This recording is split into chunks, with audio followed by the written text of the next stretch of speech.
Our guest today is Andrew Coville. Andrew Coville was a Marine, and his book is called Summer 2009, A Journey of Self-Discovery Amidst the Afghanistan War. I really like Andrew. I think you're really going to like Andrew. When I'm reading these veteran memoirs, they're also very different, and we're going to get into a lot of specifics, but I think you should check out this book because it's a short window. And by window, I mean that in literature, I often think about books, movies, TV shows, art as either a mirror from which I'm supposed to read or consume and understand myself in the context of the art. So like, oh, what does the Black Swan tell me about me and like my issues? Like, do I have feathers coming out of my back? Why am I thinking about Black Swan? Weird. Or is it a window with which I'm supposed to understand a person, a culture, a time period? And I think that this book does a really good job of doing all three of those, right? I feel like I understand who Andrew was back then. And I feel like I understand how a lot of young men and women who volunteered to go fight in a war felt. So I feel like I understand a little bit more about the culture and the time period. And he's brutally honest about this. That brutal honesty is something that I really respect about Andrew. And when you hear him talk, I hope it'll come out just like it came out for me, that he has very carefully sought to understand who he was and who he wants to be now. And the thing I'm struck with about Andrew is just like the level of self-discipline that he holds himself under. And it makes sense after you read his book, the things that he went through, you're like, oh, yeah, but you didn't just like take these crazy things that happened to you and then that was it. No, you took those things and you're like, oh, it turns out like I could do some incredible things if I want to. And he's out here doing incredible things. I like to think also about, 1,000 years from now, historians are trying to conceptualize the Afghanistan war, the Iraqi war for whatever country is left in the world, hopefully a lot of them, but they're probably going to look very different, have different names. And, what pieces of documents are they going to use to understand the history in the context of that time? And I could totally see a book like this being used because it's short, but not like in a way that it's like brief. It's short and it's that there's like brevity there. It's essential. He's trying to show you some journal entries that he was taking at that time and then conceptualize and give you context to those journal entries, which is a fantastic way to do this. So, 1,000 years from now, I totally see this being in the history books for Glorflop, which is, of course, the history class that all 182-year-olds hate taking. That's a joke because maybe we live longer in the future. Anyway, I'm all done. Let's get to it. Okay. The harder the conflict, the greater the triumph. A theistic serpent may be overcome by a swarm of ants. Lead me, follow me, or get out of my way. Age wrinkles the body, quitting wrinkles the soul. I think starting a podcast buddy. off with Battle talking about Dune buddies. 2 is the best way to go anyway. Yeah. But yeah, man, first and foremost, thank you so much for taking the time out of your day to be with our little independent podcast here. It means the world to us. I've said it before and I'll say it again. We've had many veterans on this show and they're by far our favorite episodes to do. Yes. Because it just feels really special, dude, being a platform where people like you get to come on here and be brave and vulnerable and kind of talk about their experience, which we know is difficult. I recently reached out to a Corporal Cannon. She also wrote a book. And I was like, hey, you should come on. And she was like, honestly, dude, interviews have been really like draining for me lately. And I was like, all good, dude. Whenever you feel, comfortable, come on. So point is, thank you for being here, Yeah. dude. We appreciate you. And for writing your book. Your book is great. Yeah, your book is Loved it. really, really good. I appreciate you guys having me. I think you guys got a really good thing going here too. The vibe of it and the flow of it's very easy. It's an easy format to open up on because you guys, you put your own flavor into it, and it's like you got a really good dynamic going. Thanks, man. We appreciate that.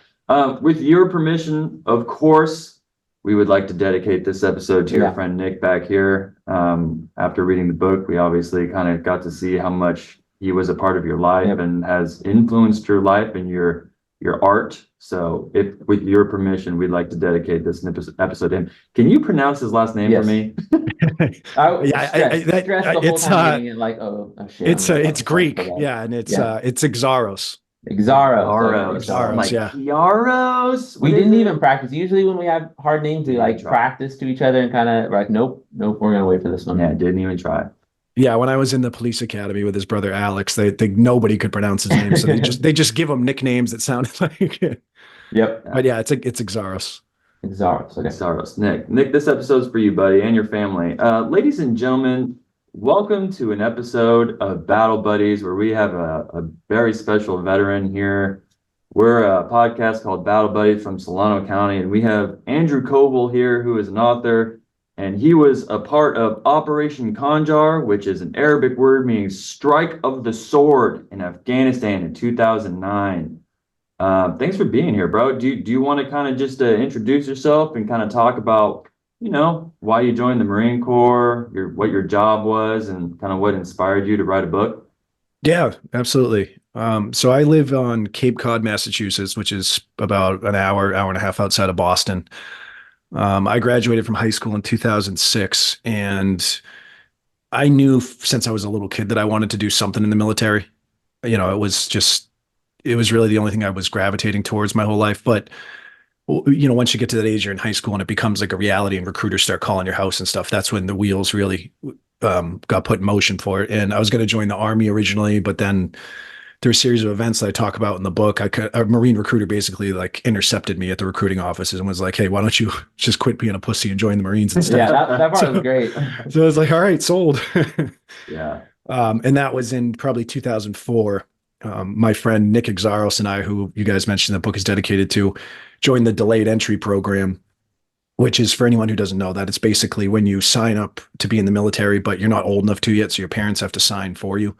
And in the process of that, you're held accountable by the recruiter, and they keep up on, everything you're doing to make sure you don't get in trouble. You're doing all the stuff you need to go off to boot camp. You're doing physical training with them a few times a week, doing like mock boot camp type things. It's basically just a bunch of kids that have said they're going to join. They signed a contract. So now this recruiter has to make sure they don't do anything to fuck it up before they go to boot camp.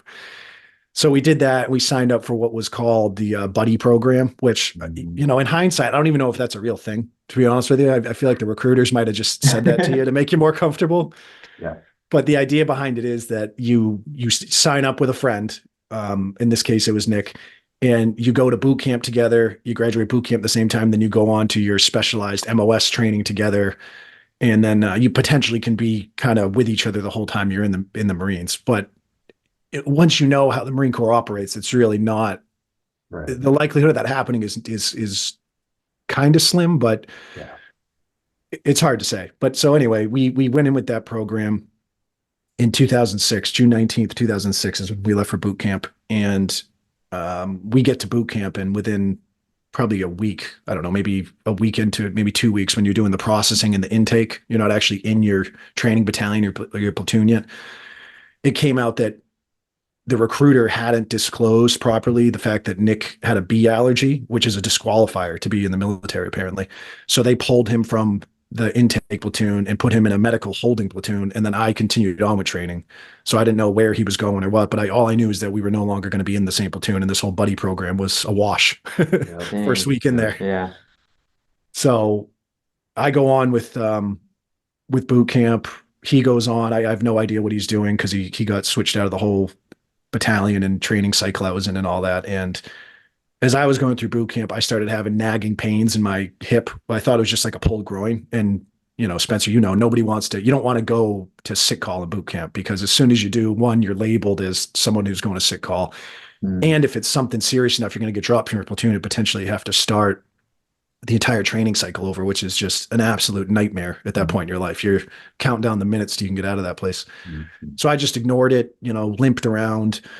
Started favoring the other hip too, and kind of like running in just like a limping way, I guess would be the best way to describe it, but still did everything, never fell out of any runs, just kind of like sucked it up, I guess. At 18 years old, you can do that stuff. But fast forward to towards the end of boot camp, we're running and I feel a serious pop in my hip, and I'm like, oh, this isn't good. Like, there's no way I can power through this one. And then they ended up making me go to sick call. And as soon as I go to sick call, they were basically like, yeah, try to stand on one leg. And I couldn't do it. And they're like, okay, well, we're giving you x-rays right now. And then within 2 hours, they're like, you need to have surgery right away. You have 2 femoral neck fractures in your hips. So I'm devastated. Yeah, I'm devastated. Nick's still in boot camp going on with training. He has no idea about this either. And then I wake up in a hospital in South Carolina after having the hip surgery. And because I was so close to the end anyway, we'd already done the crucible, which is like the defining thing of boot camp. Yeah. So I did everything but walk across the parade deck. So The best part. yeah, part you really. want. That's it. That's what you wait for the whole thing. And my drill instructors knew that, and they really knew. I mean, they're obviously playing the role of drill instructor, so they're not really sympathizing with you, but they could see that I was sticking it out through this injury that was probably legitimate. So they, respected that enough to come and do like a ceremony in the hospital room, give me my Eagle Globe and Anchor in a sort of informal way. That's cool. And your mom was there for that too, right? Yeah. Yeah, that's cool. Yeah, they didn't know that this was all going on until they got a call from some liaison at Paris Island. They're getting ready to go down for the graduation, and they're flying in the plane, my mom, brother, sister, and my grandmother. And then when they land, they have a bunch of voicemails from, some unknown marine at Paris Island saying that I had some surgery. And so like their entire plan changed once they landed in South Carolina to go watch my graduation. That's crazy. Yeah. So you fast forward, I'm in the hospital, and then Nick comes and visits me with his family too when he graduated, because he ended up being probably like 2 weeks behind me in boot camp, but because of this whole thing, he ended up going ahead of me. So it's kind of confusing. But so anyway, then I saw him there, and then he went on to the Fleet Marine Corps. You guys had the same MOS? Is that accurate? We both went in as an open contract for infantry. Wow, bud. So Yeah. I had a question on that. So what made it seem like infantry was, because you guys are both saying no matter what we wanted to sign up for to be infantry, like what was it that was like about infantry that was so appealing to you, or like addictive, or like what drew you to that call? Kids with egos, and Yeah, there's 2 wars going on at the time, and that's true. it was kind of like, if you're joining the Marine Corps, what are you joining for if you're not trying to do that? So it's Sure. a lot of like puffing your chest out, ego stuff, but that's what we wanted to do. And at the time, the wars in Iraq and Afghanistan had been going on for a while. So it's like they weren't in everybody's face anymore. Like Right. everyone knew what Fallujah was, everybody knew what Baghdad was, but there was major stuff happening that I remember being in high school, not even hearing about it, like the battle for Right. Ramadi in 2006. Like I didn't know anything about that, and there was people in my graduating class that were participating in that. So it's not like you had no idea the reality of what that entailed at that point in time. You kind of thought everything was already over almost, so you're like, oh, I want to get in on this before it's really over. Yeah. I guess would be the best way to explain that. Okay. Nice, dude. Yeah. So you were in 03, what was it officially, since you were open contract? Yeah, so you go in as open contract, and after you get out of boot camp, you get sent over to Camp Geiger, which is the infantry school in North Carolina. And when you're there, that's when you pick your MOS. They give you like a wish list, I guess is the best way I can remember it. And you could do, 0311, which is basic rifleman. Yeah. 0331, which is machine gunner. 0341 is mortarman. 0351 is assaultman, which they just actually did away with that whole MOS. It's not even a thing anymore. And 0352 is anti-tank tow gunner, which is like that MOS really originated during the Cold War. Wow. Because of the need to be familiar with the Russian and Chinese armor and the ability to take them out. So that's kind of where that came from, which as time went on, that MOS 2 became a little bit outdated or not quite as necessary, as we're not fighting traditional tank battles anymore. Right. So you kind of cross-train as like all the other MOSs a little bit, So like when I went to Iraq, for example, I didn't do anything that had to do with being an 0352. I just was a 0311 and carried a SAW, which is like the squad automatic weapon. Gotcha. Yeah. While you're going through, obviously the media and the generalized public, excuse me, looks at, there's nothing better than a Marine and his gun, blah, blah, blah. While you're going through infantry training with the Marines, do you feel as you're doing it like, yeah, this is world-class training? Or are you like, feel like this could be, I have notes, you know what I mean? Yeah, that's a really good question. Some of it, but I feel like what the Marine Corps really teaches you to do is to just be miserable and deal with it. I Yeah, really do. Like, no matter what your MOS is, and I can only speak Yep. on my experience, but Right. I mean, that's really what's ingrained in Marines is like, we're going to just put you in these shitty situations with no real relief in sight. And Mhm. just, you kind of just learn to operate in that mentality. I mean, I remember in infantry school, you do, as per my MOS, you end up doing, I mean, I could be getting this wrong, but you do like a 5 kilometer, 10 kilometer, 15 kilometer, 20 kilometer Yeah. hike, I believe, at certain Mhm. points through infantry school, which I was nervous about because of my recently 2 broken hips I'm recovering from. Right.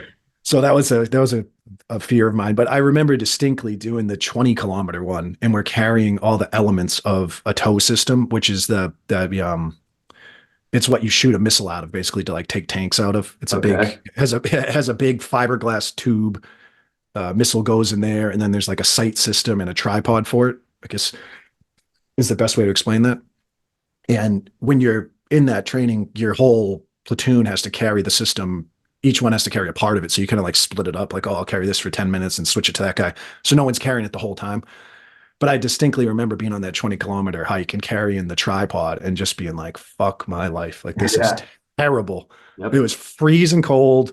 It was every single part of my body hurt. And I was just like, this is just awful. Yep. yeah. And you talked about it. I apologize if I get some of the language wrong, but that it's like a feature of the Marine Corps, as far as you see it, that that they want Marines to be angry. That way they're hungry.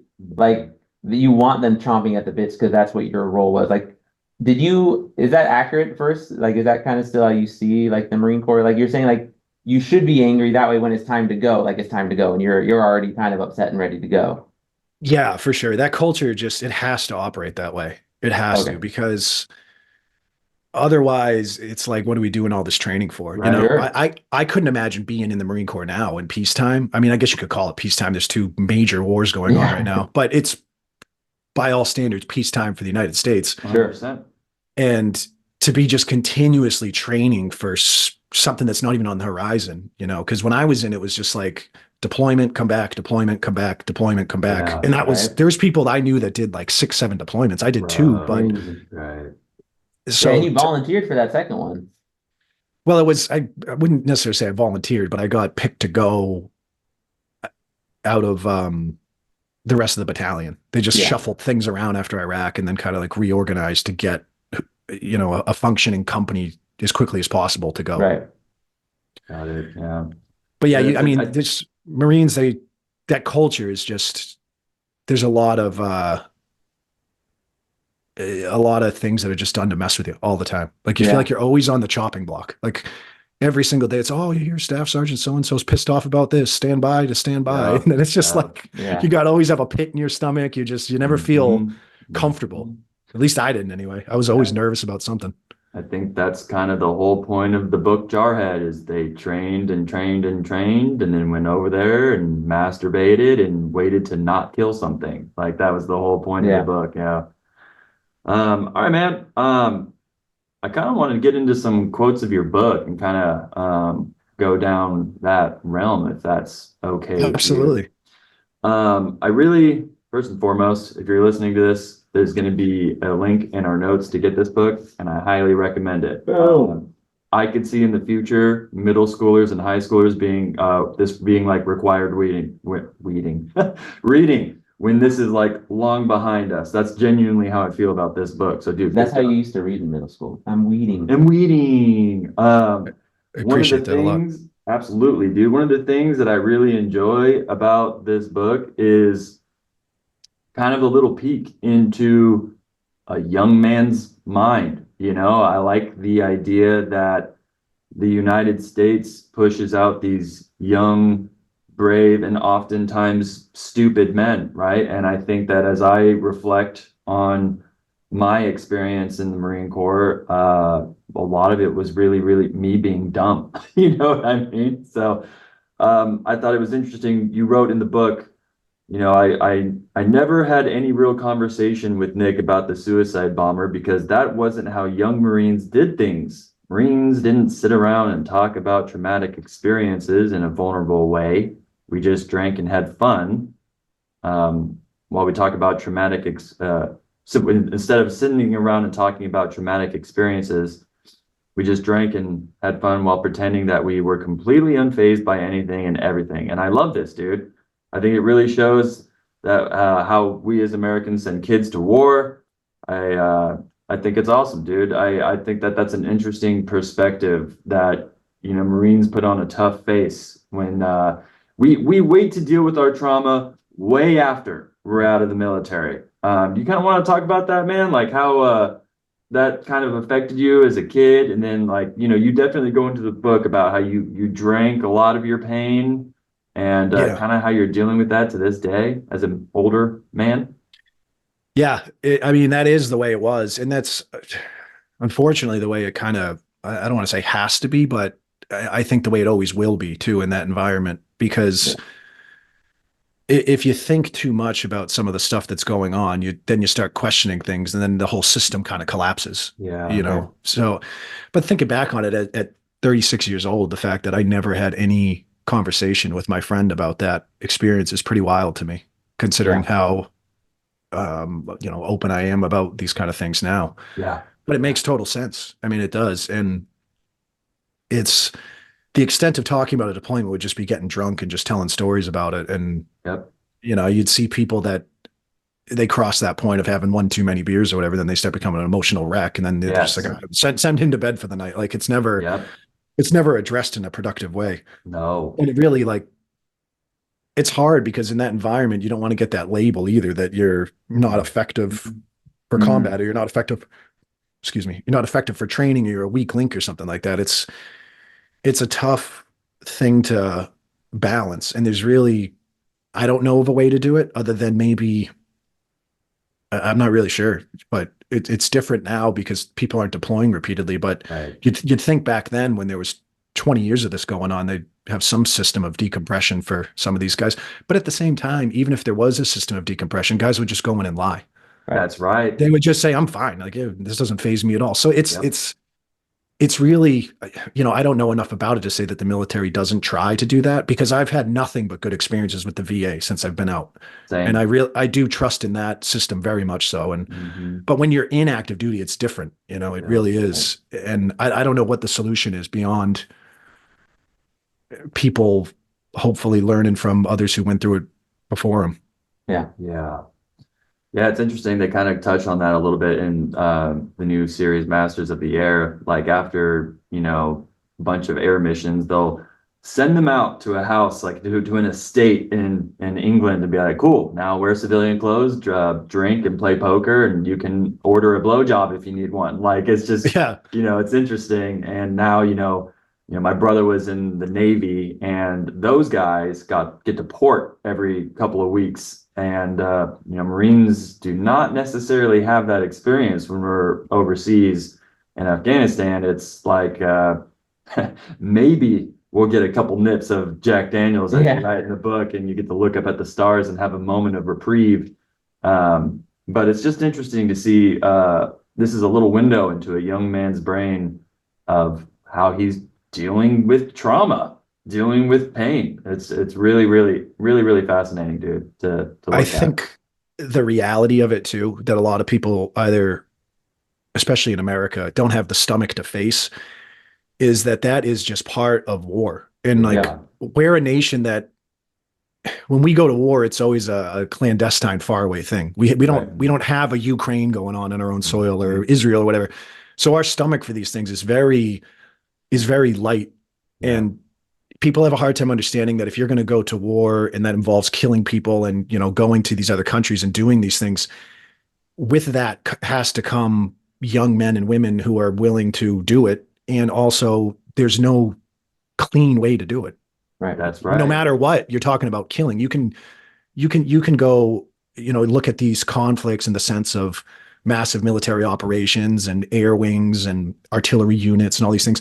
But at the end of the day, on the ground, it's one human being killing another human being by some That's means. right. And that's what war is. And there's no clean way to do that. And I think it's almost like we just have to accept that that's part of it. And it's always going to be that way, which sounds terrible, but it's just the truth. Yeah. I had a question. Kind of going off of that on how you wrote the book, my perspective is a little different, just being like the English teacher guy. And what I really liked as far as your writing and your exposition is that you try to really balance out how you were feeling at that time versus how you're feeling now. Like you talked a lot about, like you'll have like little asides where you talk about like the value of human life is like amazing, right? Every life has a story, every life has hopes and dreams. When you were writing it, was that difficult to, because I guess from my perspective, if I was writing the story, I would have a hard time not putting my current values onto my past self to like say, this is how I also felt. Like I also felt like this, but you do a good job and you're very honest about how you felt things were when you were 20 and 19 and 21, while also trying to talk about how you feel about things now. Like, was that a difficult process for you as writing? Because I know we have a lot of veterans and I'm trying to get everybody to write their story. And this is going to be a problem, I think, for every veteran writing and trying to tell their story. That's a really good question. And the answer is yes, it was. But the fact that I was 15 years removed from it is what gave me the ability to do that.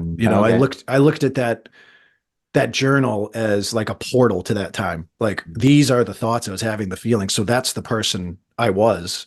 Right. And there's a reason I felt that way or whatever, you're a kid. Yeah.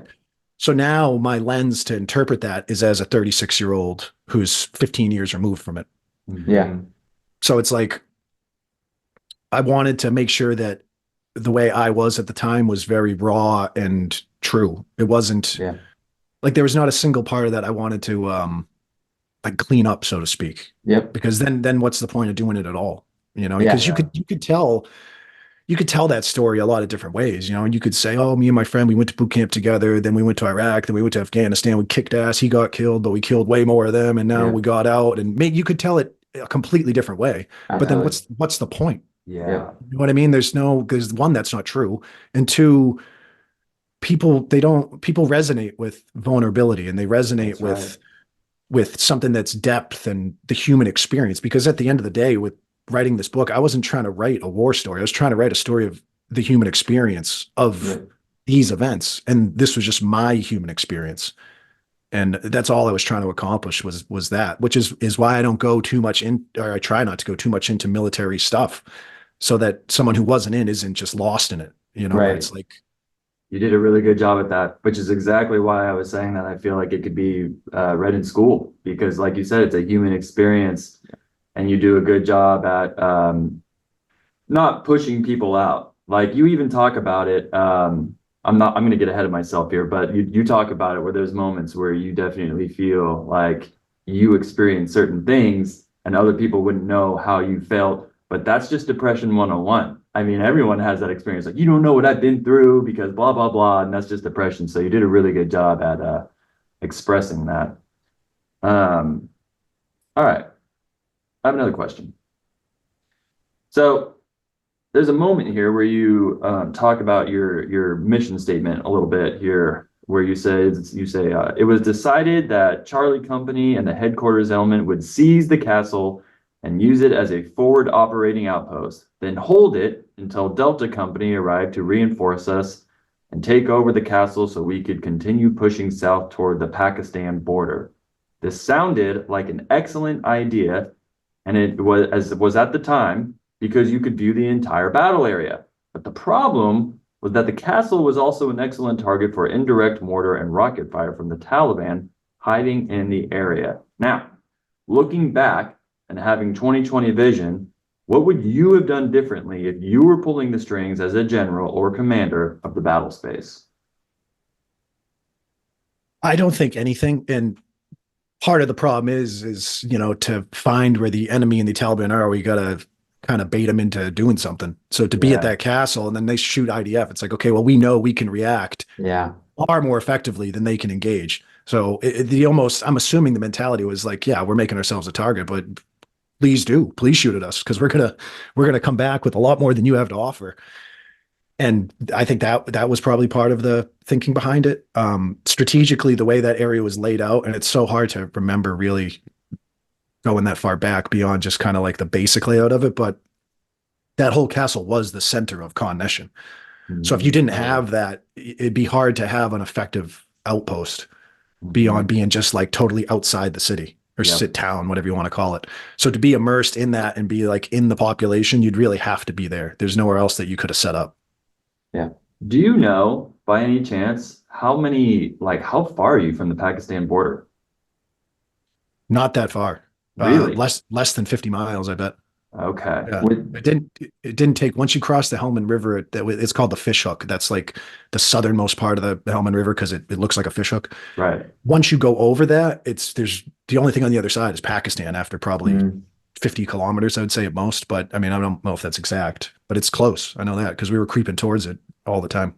Pretty interesting, dude, because so I got to Afghanistan in February of 2010, and a couple months into it, we as intelligence professionals were writing a lot of intelligence summaries, and a lot of the things that we were saying was like, you got to secure the border at Pakistan. If you want a lot of this violence to stop, the border at Pakistan needs to be secured because that's where they're getting a lot of their weapons flow, poppy, heroin, all the things, right? Materials make IEDs. Do you think we can enough Pakistan?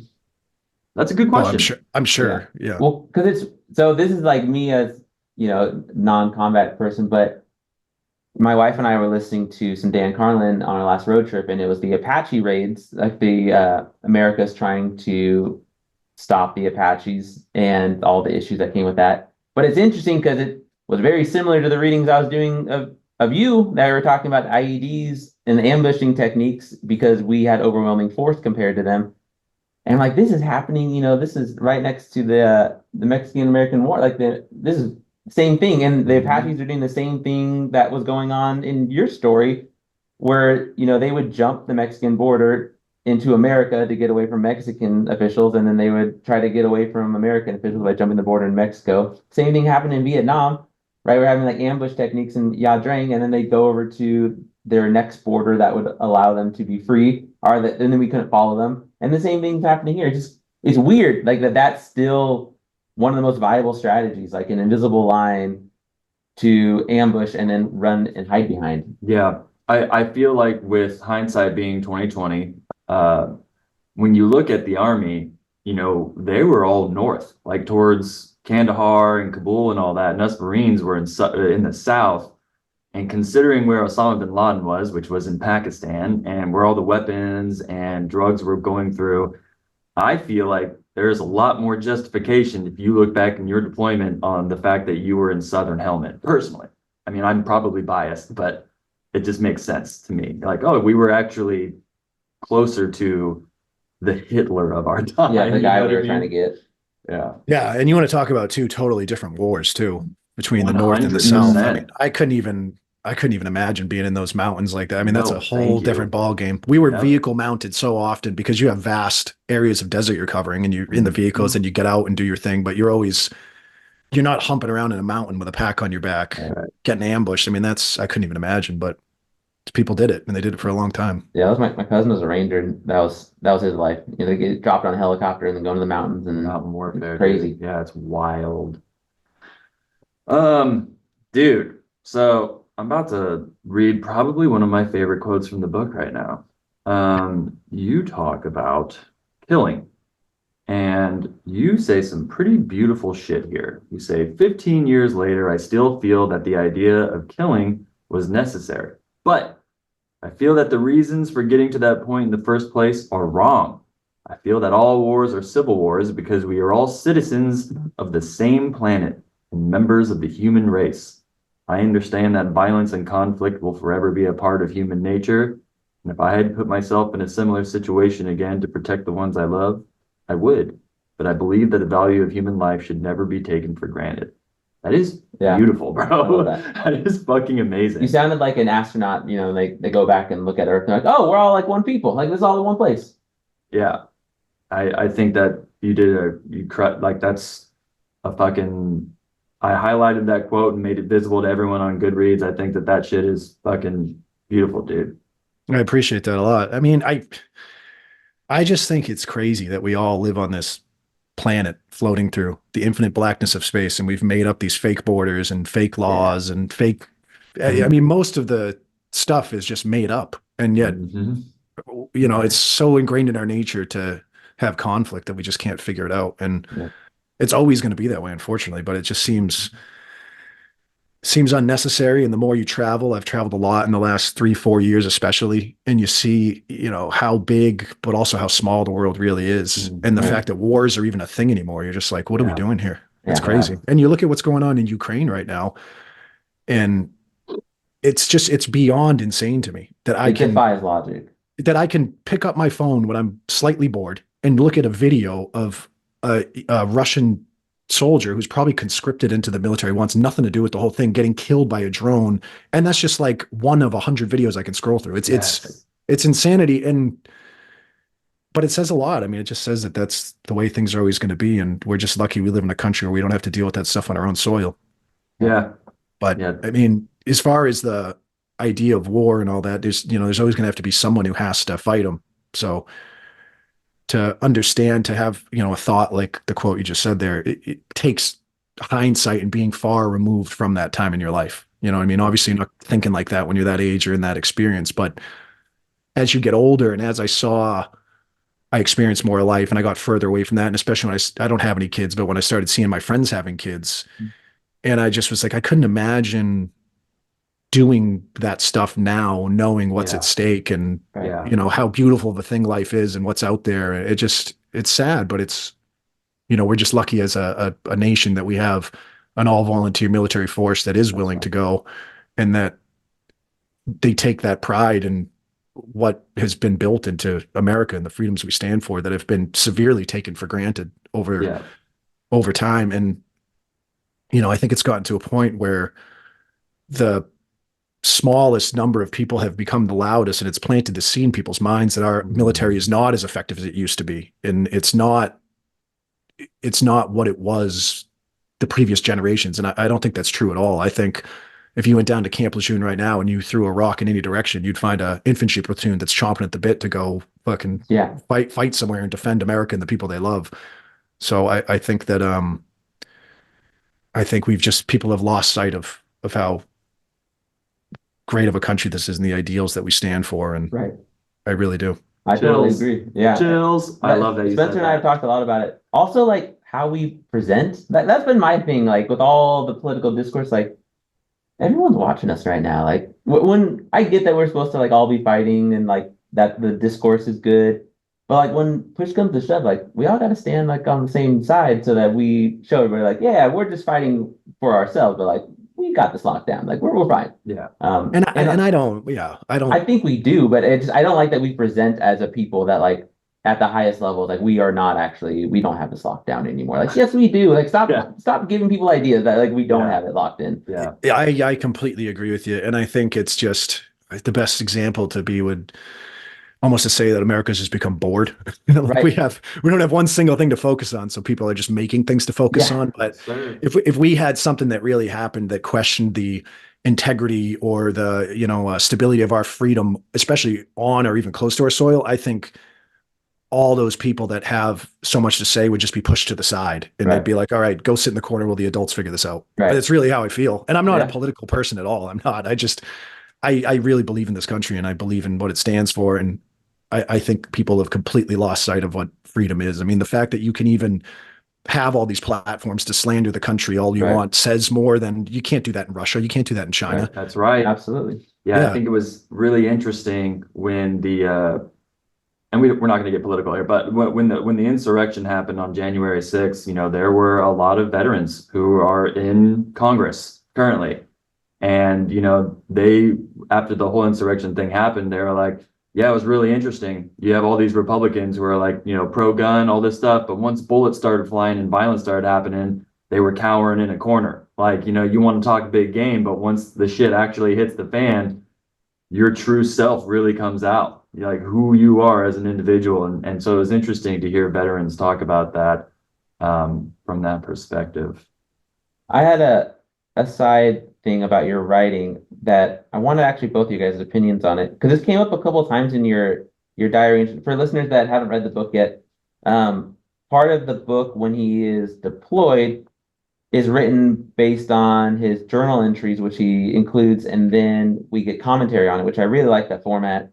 But a lot of the entries start with, I'm not sure what day it is in July, and I don't really care, right? Things like that, where you're like, I don't know which day it is, which to me, like to you guys, or it's probably obvious, but to me, I'm like, what the fuck are you talking about? Like, you guys are in the military. I thought like every hour is accounted for and you knew exactly what day everything is so that every operation can work. But can you guys just explain that to me? Like, is as an infantry or as like an enlisted like intel guy, like, do you guys just not know a lot of this stuff and just kind of get sucked into? I'm gonna stop talking. I want to know what you guys think.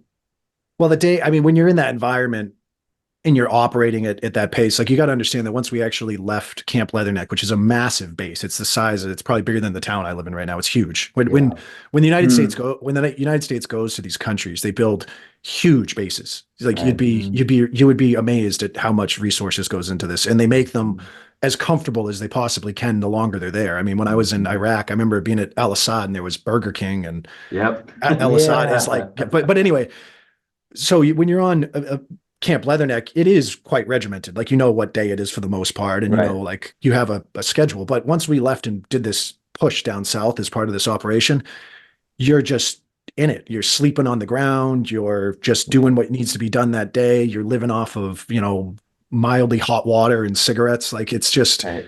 you're just in it so much that you know when it's like morning, afternoon, and night, but the days kind of melt away. Yeah.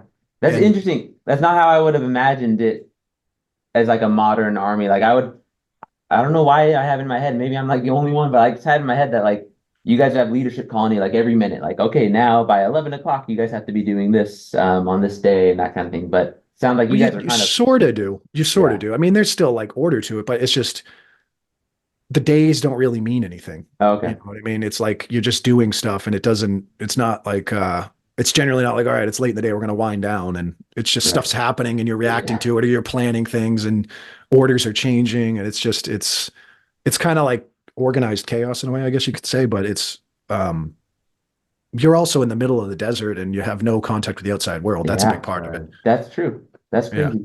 What about you? Did you have similar things? Oh my God. I definitely describe it as like Groundhog Day. Okay. The same day over and over again. You're kind of just a zombie floating through.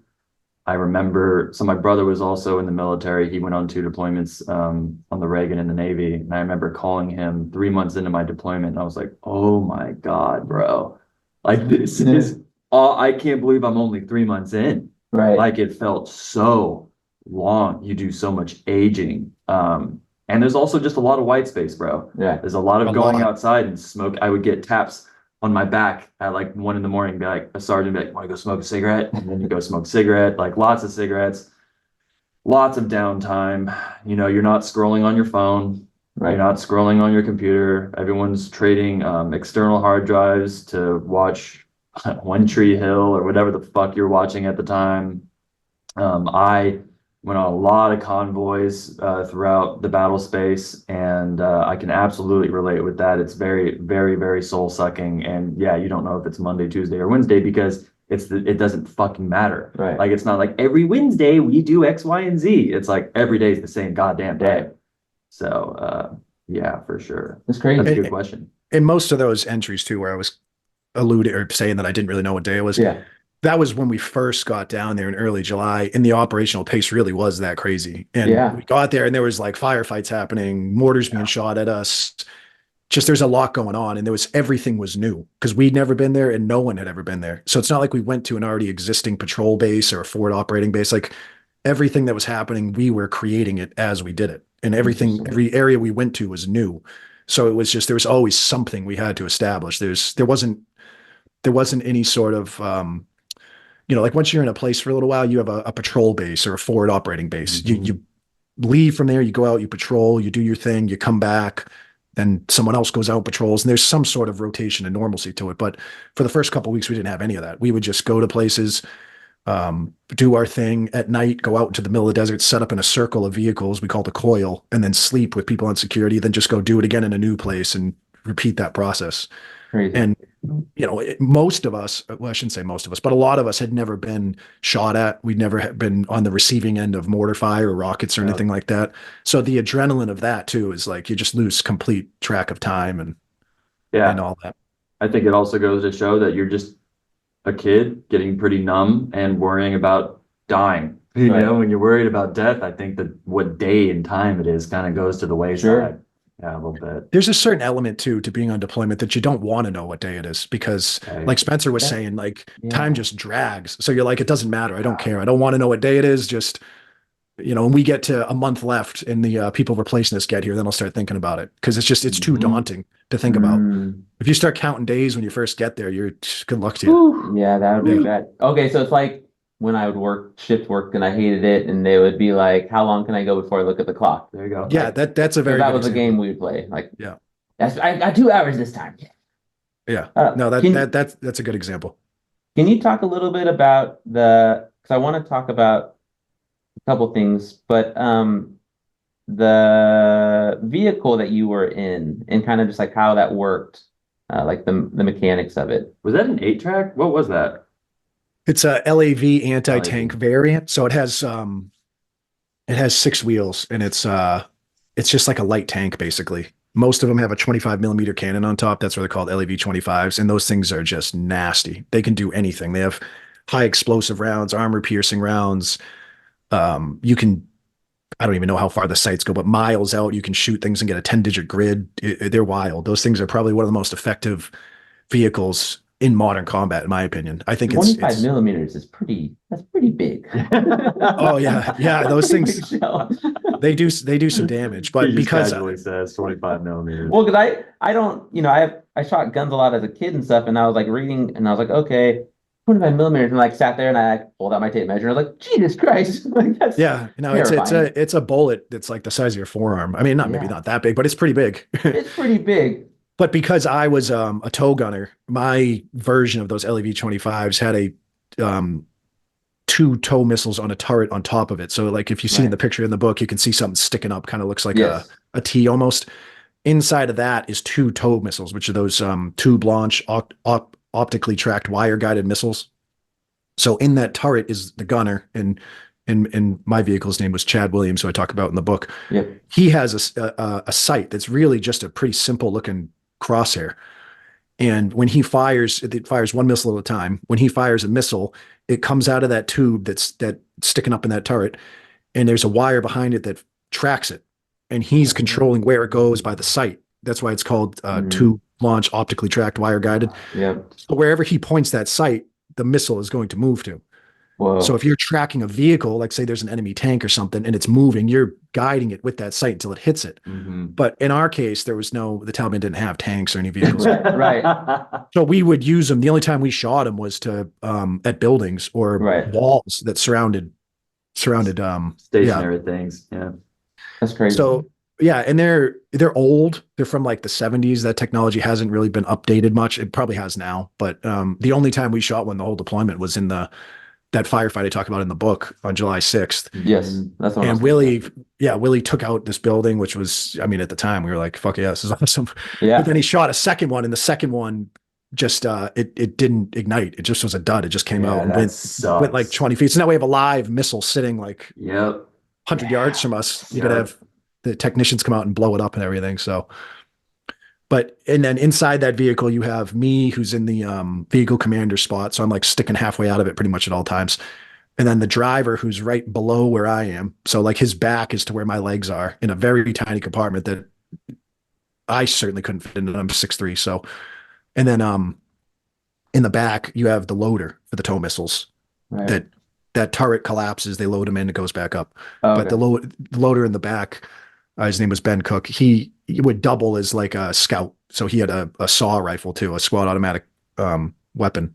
And he'd get out, pop up the back and do whatever. He wasn't just strictly loading the missiles because there wasn't that many times we had to load them. So you got put into this leadership role. It sounds like Nick also was being put into leadership roles. Did you think about staying in, maybe trying to become like a Mustang, like become an officer, or try to become like a master chief or like a master sergeant, try to like keep climbing that way and taking on, because you seem like a great leader when your vehicle takes that IED, like I read your writing, so like I feel like I have a good sense of you, and you are a pretty humble guy, especially in these combat descriptions, which is why I really actually enjoy your combat writing. Yeah. And I would want you to write more combat writing, because I was like, I can follow what's happening right now, and that's not always true for all the military books I read. Yeah. But when you guys take that IED and your description of like just how you grab your guys and check on them and throw them, you're violently checking on it. It reminds me of like me being a kid, right? And something happens like on camping, my dad just like throws me across to like protect me against something stupid I was gonna do. To me, like the leadership should be like, oh, you're the guy that we want to keep climbing. Like, did you feel like you had that option, or that was something you're interested in, or were you just ready to move on? I thought about it. They actually, back then, they were so desperately trying to keep NCOs, which is non-commissioned officers. It's Yep. the rank of sergeant or above, or corporal or above. I mean, in the Marine Corps, especially infantry MOSs, that they offered me like $85,000 to enlist when I was in Afghanistan. But I thought about it. I really did. And I didn't want, my heart wasn't anymore after Nick got Yep. killed. And I was very bitter, and I was very, I don't know how to describe it, but I just wasn't, I just didn't, I just couldn't imagine another 4 years of it. And Bitter works. That answers yeah. that. And After I your still, friend dies, I still loved being a Marine and loved the Marine Corps. I still do. I just didn't want to do another 4 years of it. yeah. I just, Sure. It's hard. because the deployment, I mean, obviously there's terrible things that happened on it, but that was also probably the best part of the entire time I was in the military. It's all the other stuff that I wanted no part of. Like after doing that and seeing what it's like to actually do what you signed up for, to like be in combat, to sleep on the ground, to do this stuff, to go back and do the garrison things, I was just like, I'm just done. I don't want to Yeah. do uniform inspections. I don't want Where's to your do haircut? Yeah. Yeah, I don't want to do field days. I don't want to like, then a whole new group of guys comes in, they got to get hazed, and it's this whole big like to do. And I was just kind of done with it. And Yeah. I When love you guys my, talk about trying to get food, and that, was it a sergeant who stopped So you? I actually want to talk about Yeah, that part. Okay, Spencer, you can. So it was okay. someone, it was someone, I'm pretty sure it was a staff sergeant, someone high enough rank where I didn't want to like mouth off to him. Yeah. For sure. Yeah. But I have a little bit of perspective on this. So most of my time was at Leatherneck. I had the privilege of going outside the wire because I was intelligence, and I was detached to a logistics group for a while. So I got to go on convoys, yada, yada, yada. But I got kicked out of my S2 shop, my intelligence shop, because I had I had to show the Pacific on a classified hard drive, and I lied about it anyway. So I got kicked out, and I went to BDoc. So I was guarding the base. I was wearing frog gear all day, right? And I was guarding the base, and I'd go out to checkpoints, and I was being a fucking Marine for like, the rest of my deployment. And so there's a part in the book, listeners, where Andrew talks about coming to Camp Leatherneck, which is, it's like he said, it's a very large base. It's very, people are, they're doing their laundry, and he's coming from a combat zone, and he's trying to get chow, and this guy chews him out and is like, why the fuck are you trying to get chow in your frog gear? You guys are dirty. You got a 5 o'clock shadow, yada, yada, yada. And he respectfully was like, dude, I don't have any other clothes. We just came from a combat zone. We're just trying to get food. And he let him do his thing. That must have changed shortly thereafter, that experience, because I wore frog gear in the chow hall every day. Oh, really? That being said, I think what was going on with this gentleman was like, my unit would see me wearing frog gear and my flak jacket every day. And I could tell that there was a sense of like, oh, we're in an AC tent all day, and this dude's out there sweating his ass off. And I think it's just a level of like jealousy. And like, oh, this dude's actually doing some shit, and I'm over here. Like, I need to fucking look down on him and make myself feel better because he's actually doing some shit. You know what I mean? Like, that's my perspective. I don't know, but I think what happened was this fucking higher up saw Andrew and his other Marines and was like, what the fuck? But in reality, Andrew was like, hey, dude, I'm actually doing the damn shit. Right. We got fucking Marines dying over here, and you're over here worried about fucking haircuts and shit. Right. Fuck off. So that's my perspective on the matter. I was at Camp Leatherneck a lot, and there was people getting mad over some stupid shit. Like, I think that's just an analogy for the entire Marine Corps, honestly. Getting mad at There's some always stupid shit. there's always something somebody in charge is fixated on that's the biggest deal in the world until it's not. You know what I mean? Right. Like all of a sudden it's like, all right, well now we can wear frog suits in the chow hall. So it's then no one cares anymore. Before that, everyone cares. It's that is garrison Marine life, is people getting fixated on these tiny little things and losing their minds over it. But that's also, in hindsight, I understand that that's what makes the Marine Corps what it is and That's right. makes it how it works. Because if you let go of all those little things, then you're just, that culture's gone. It really is. I mean, like Spencer knows, you can't put your hands in your pockets if you're in uniform. You know, I remember being in infantry school and it's freezing ass cold outside. North Carolina in the winter is not as warm as most people probably think. You know, it's in the 30s, like half snow, half rain. And you're standing out there in these camis with like basically just a sweatshirt under it, whatever they give you for cold weather gear. And people put their hands in their pockets and you see some gunny come out of nowhere being like, you must have lost your fucking mind, screaming at the top of their lungs. Yeah.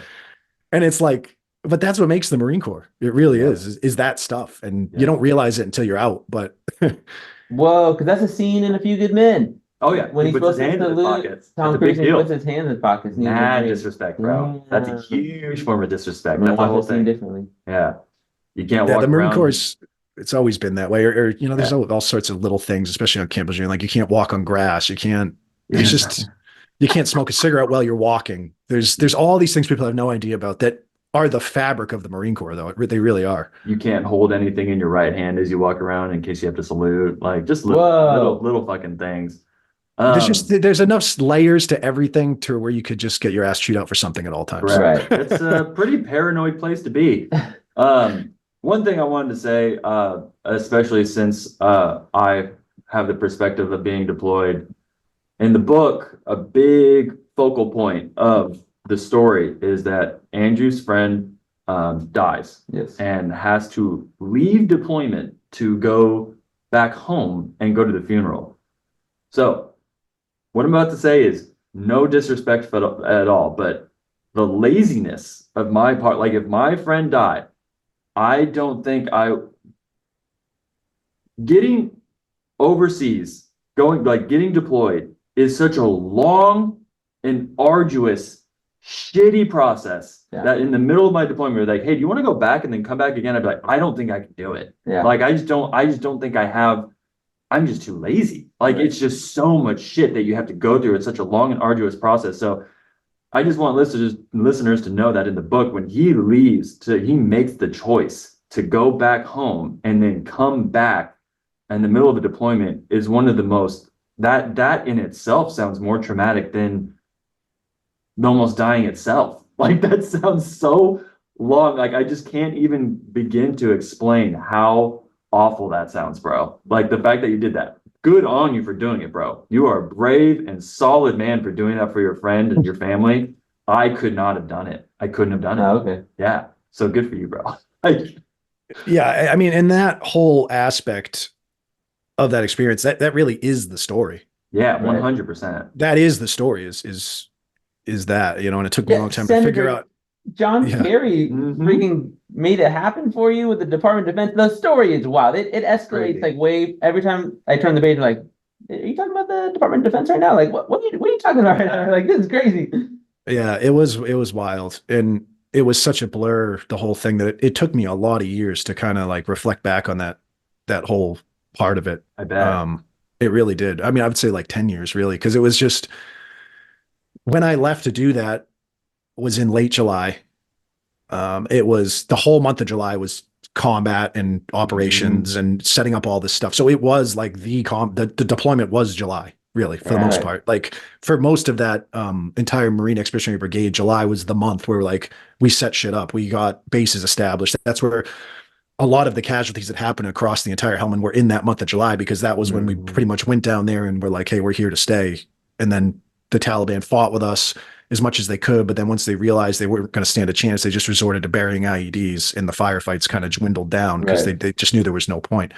So when I did go home, I had just been in all that for a month. Right. It was, the contrast of it was just wild, and that I was bet. something that took me years to process and articulate in a way that was, you know, a narrative that I felt was worthy of telling, I guess. But yeah, it was a tough choice to do it too. I Like can tell, to leave dude. my Marines, like those guys, especially like I talk about Chad Williams in my book, like that Yeah. guy was like my best friend, Yeah.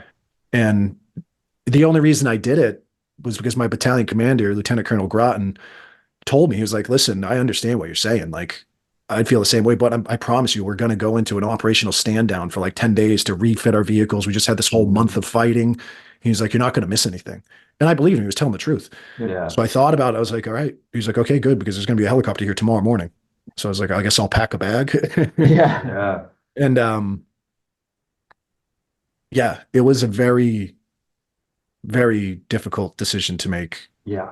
And it was very strange to go from that environment to in my mom's living room Yeah. within like 3 days. Yeah. I And couldn't then have done it, dude. Good for you, bro. And then everyone's also mourning Nick. It was just chaos. And it's like, so, Yeah. so my reaction was I just want to get drunk and have fun and just be Of a kid course. be a kid for a little bit. And thinking back on it, I can't imagine any scenario would have really done that any differently, honestly. Right. Mhm. And I would say that everything for the rest of my life was molded in that 1 week of my life, if that makes sense. Like Wow. everything after that has been a result of what I learned about myself through that and the rest of the Yeah. deployment and all that stuff. I mean, obviously you continue to grow and everything, but that was what really set the foundation for the rest of my life to know what I'm capable of if I need to be. Yeah, you And- talked about that a few times. I really like that writing of it was the most attractive like military service has been to me. Whereas, it turns out that my mind is not a weak thing. Like I can actually do this. Like I can hold it together. Or when you were in combat and you're like, I made at least 50 Yes. decisions and these decisions mattered. And like the stakes were high and your mind rose to the challenge. And that must be a fulfilling like thing to happen and to know about yourself. Yeah, and yes, definitely. And I feel like we all, whether we admit it or not, carry a good portion of imposter syndrome with us, where you never Oh, yes. think you like deserve to be in the position you're in. And I always felt like that my entire life. When I was in the military, I always felt like that. Even as a police officer, even until recently, I've felt like that. Like, wow, I'm just lucky to be here. Right. You think that, like, oh, I'm just lucky to be here. And then all of a sudden, you flip a switch where you're like, no, I'm here because of decisions I've made and actions I've taken and who I am as a person. And it takes a lot of reflecting to get to that point. But I had that very much so when I was in the military. So Yeah. to get into that moment where I read that eulogy at his funeral was kind of the culmination of an entire lifetime of self-doubt and not having confidence. And Right. then it was like, I kind of like peaked at that moment and then spent years trying to figure it out later. Like, Right. You peak and then you crash from it. And then it took me a long time to figure out and formulate like what that meant in the grand scheme of things and who I was as a person. Incredible. Well, I have like pretty much my final. I have tons of questions here, but I don't. Well, we can drag on forever. I got my last question. If you want to ask one more, I got my last like final. I think good wrap up question. If you want to do yours. Yeah, I got it. It's really, really serious. For people that shower, do you guys shower at night or in the morning? This is really important. I've been thinking about this all day. Do you guys shower at night or in the morning? Like like right yeah, now? Right now, yeah. Evening. I like to go to my bed clean. Okay. I usually do both because I work out in the morning, shower, Yeah. and then shower at night too. So Okay, so when you guys shower at night, do you change your underwear in the morning? No. See, this is people. I've always been a morning shower guy because I don't want to put on new undies, go to sleep for 8 hours. Maybe this is because I'm a sweaty asshole, but like You are sweating. when I wake up in the morning, like that was gross. So then I want to change. But if I shower at night, like I'm gonna go to 2 pairs of underwear in 8 hours. Like that's ridiculous. No one can handle that. I think most of the country of Italy probably agrees with you. Yeah. I would- I'm not that sweaty of a dude. Yeah, me either. Good question, bro. Those are hard hitting. Those are big ones. All right. Now now we're getting into an actual serious question. All right, this is kind of my final question. So this isn't about me, but I, as of February, haven't drank for 3 years. I also quit smoking cigarettes. And in your book, you talk a lot about substance abuse, which when I eventually finally write my book, it's going to be about 50% substance abuse. And I was just wondering if you had any recommendations for veterans or non-veterans alike out there who are dealing with substance abuse, like what you kind of did to get yourself like climb out of that hole. Like what was some of the healthy decisions that you made, and any recommendations you have for people who may be dealing with some of the same problems? That's a better question than this. Yeah. Yeah. Well, for me, a lot of the excessive drinking I did back then was a result of just trying to deal with the situations that I was going through. Mm-hmm. So once I found a way to, deal with those situations, the drinking dwindled down. And also, I'm a firm believer that I don't think drinking is either good or bad. We just make it so in the Mhm. context in which you're doing it.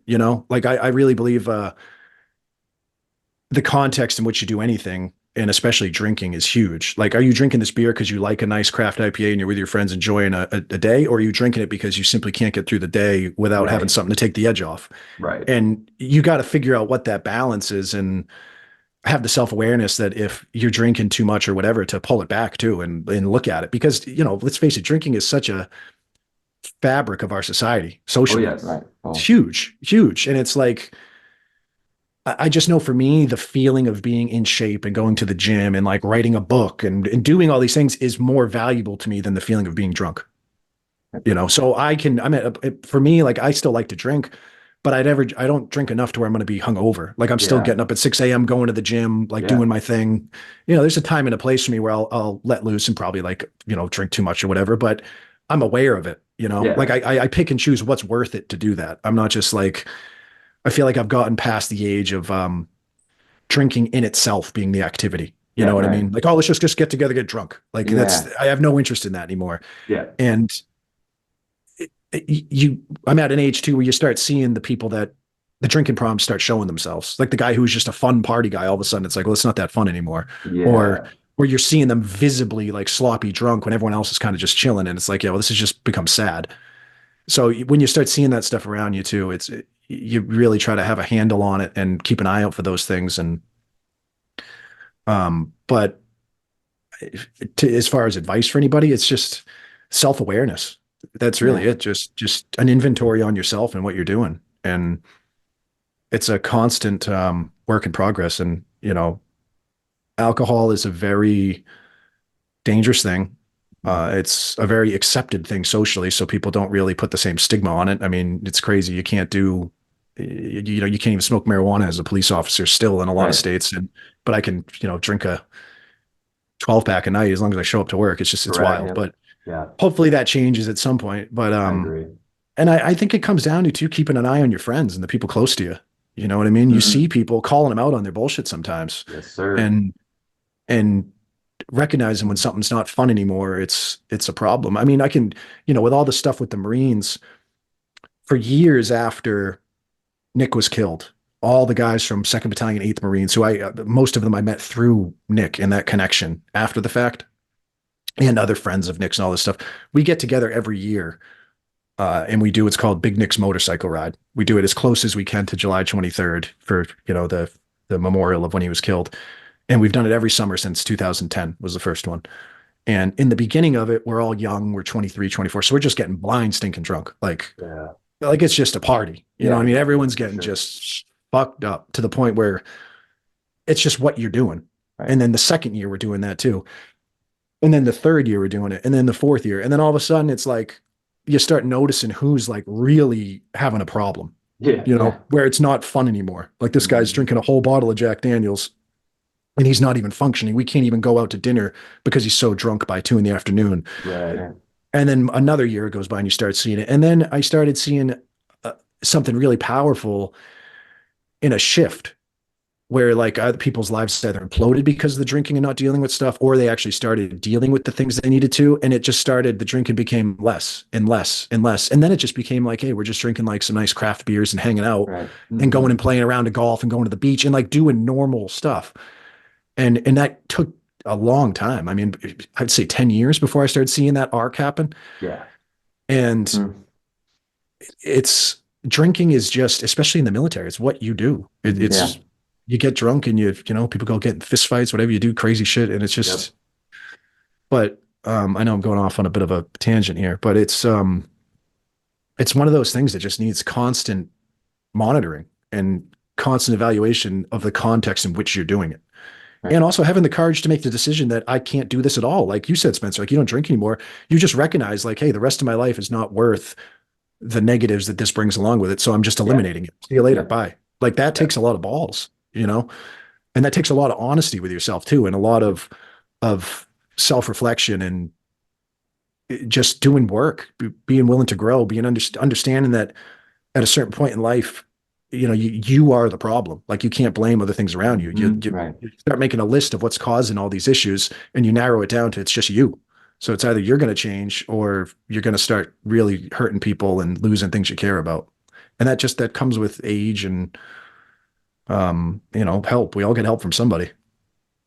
Well, well said. perhaps being a published author is a better feeling than being a drunk. All right. Well, dude, Yeah, there you I could talk to you for the rest of the day, bro. That was a very, very lovely conversation. You are welcome back anytime. Whenever you Absolutely, We would guys. love to have you back for an At Ease episode where we talk about the bullshit going on in the world. We love your perspective. We love your writing.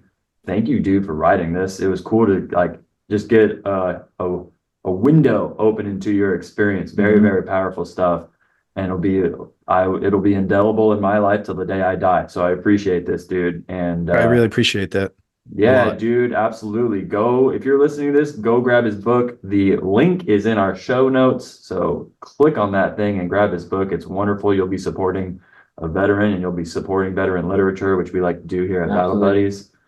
So the audio book is going to be out here probably in about 3 weeks. Oh, nice. Is it your voice? It's my voice. Yeah, I did Ooh. it.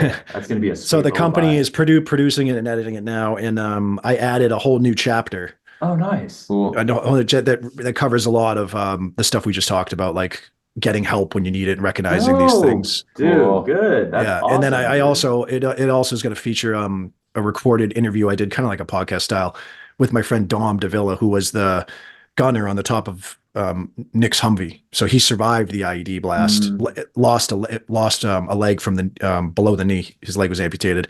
So he tells the story of what actually happened that day. Because, you know, in the book, I say it's not my story to tell. So he was there. He tells the whole series of events and what it was like meeting Nick for the first time, who he was as a Marine in 2-8, just a version of him I never even knew. So, yeah, that should be out probably the end of April. I'm kind of back and forth with the people doing it right now. And Incredible, dude. Yeah, we will add that to the show notes as soon as it comes out. Just send it my way. that'll I'll put it in it'll be there. released on all platforms. Then I have an official website too. It's just andrewcoville.com, and it'll be on there. And on the website too will be a whole section of pictures that go along with the story. So like, Cool. you know, you read the book and the pictures are in there so you can get a visual for these things. Beautiful. Yeah, Yeah. we'll have that in the show notes as well, dude. We appreciate you for coming on. I appreciate you guys. Dude, no problem. It is our pleasure. Shout out to your boy Nick, dude. May he rest in peace. Shout out to his family. And then we have a tradition here on Battle Buddies that we like to close out with a war cry, and we say bonsai together, and you are welcome to join us in that if you want. But what we say is, ladies and gentlemen, thank you for listening to Battle Buddies, and until next time, bonsai. Bye. Thanks, guys.